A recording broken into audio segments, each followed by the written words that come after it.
Hello guys, কেমন আছো সবাই? আশা করি সবাই অনেক ভালো আছো। তো গাইস, ফাইনালি অনেক দিন পরে চলে আসলাম পুরান ঢাকার নোকনাথ আশ্রম, মানে দয়াগঞ্জ নোকনাথ আশ্রম। তো গাইস, ফাইনালি ভেতরে যাওয়া যাক। তো গাইস, এটাই হচ্ছে সেই নোকনাথ আশ্রম, যেটা ঢাকার মধ্যে বলতে গেলে সব থেকে বড় নোকনাথ আশ্রমই হচ্ছে এইটা।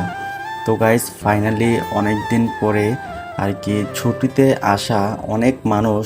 আর গাইস, সব থেকে বড় কথা, এই মন্দিরে সবসময় এরকম মানুষই হয়। তো গাইস, সত্যি কথা বলতে কি, এই মন্দিরে যখনই আসি না কেন খুব ভালো লাগে। তো গাইস, যারা আমার সনাতনী ভাই বোনেরা আছো, তারা অবশ্যই যদি পারো আমাদের হিন্দু সম্প্রদায়ে একটু ঘোরার চেষ্টা করবা। কারণ যদি হিন্দু সম্প্রদায় হয়ে যদি মন্দিরে মন্দিরে একটু ঘুরতে না পারো, পুজো দিতে না পারো, ভোগ দিতে না পারো, তোমরা কখনোই ধর্মের মানেটাই বুঝতে পারবা না। তো গাইস, সত্যি কথা বলতে মানে কি বলবো, যখন তুমি একটা মন্দিরে আসবা, একটা পবিত্র স্থান যখন তুমি আসবা, তখন তোমার এত পরিমাণে ভালো লাগবে সেটা তোমাকে বলে বোঝাতে পারবো না। যারা যারা মন্দির বেশি ঘুরো বা বিভিন্ন মন্দিরে যাও, পুজো টুজো করো, তারা অবশ্যই জানো। তো গাইস, এটা হচ্ছে লোকনাথ আশ্রম, কিন্তু এখানে আরও অনেক মন্দির আছে।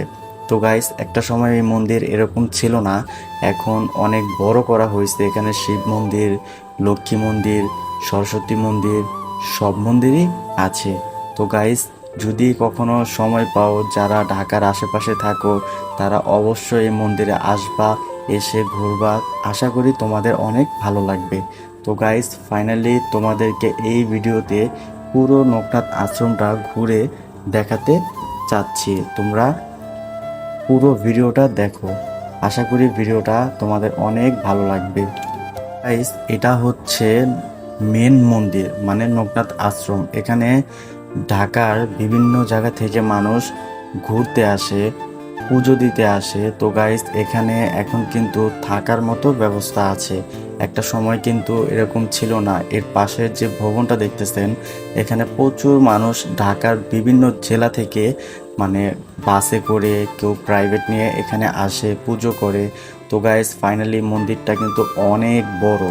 অবশ্য বোঝা যায় না, কিন্তু গাইস, মন্দিরটা কিন্তু অনেক বড়। আশা করি তোমাদের ঘুরে অনেক ভালো লাগবে।